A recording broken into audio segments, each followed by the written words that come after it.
Just got back from the Vegas regional, and one thing I like doing is reflecting on my deck and how I performed. My experience with the deck was definitely above average, but before we do a breakdown, never forget your roots. I love these handsome men. Alright, enough with the mushy stuff. I ran Tellarknights. The deck was incredible. I would not change the monster lineup. Since the whole point was to establish two bodies to win, I would be more inclined to add names before cutting them. Next, the support. Gem-Knight and fairies in general allowed for extra extenders and non-engine that I don't think people were prepared for. Speaking of which, Ava and friends joined the lineup, along with two Ghost Ogre. I was not completely happy with the performance of Ogre, and I'll probably be cutting them to add an additional green light, increasing the fairy count and strengthening the deck's protection from popular board breakers like Lightning Vortex and Dark Hole. On to the spells. Now I have lots of ideas brewing in my head, but I'm going to take things slow, just changing one card, adding an additional Stellar Nova Binding, putting the deck count back to 40. The extra deck did everything I wanted it, but there were two cards that I wouldn't mind taking out to playtest for other options. Prime Mathmech Lapellation did have its moments in the tournament, but I found it being Earth prevented more than it enabled.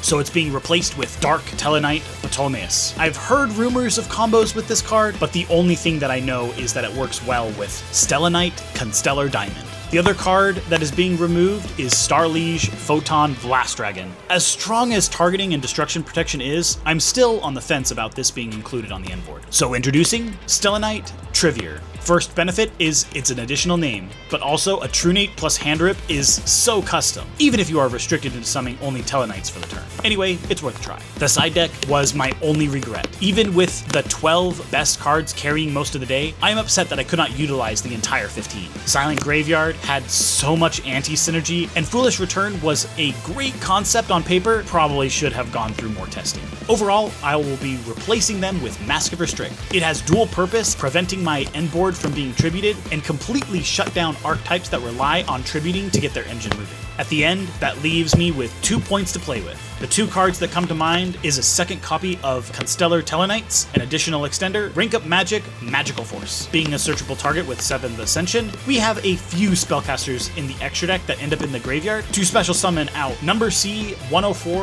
Umbral Horror Masquerade. Or maybe I put in a Light Dragon Admixture.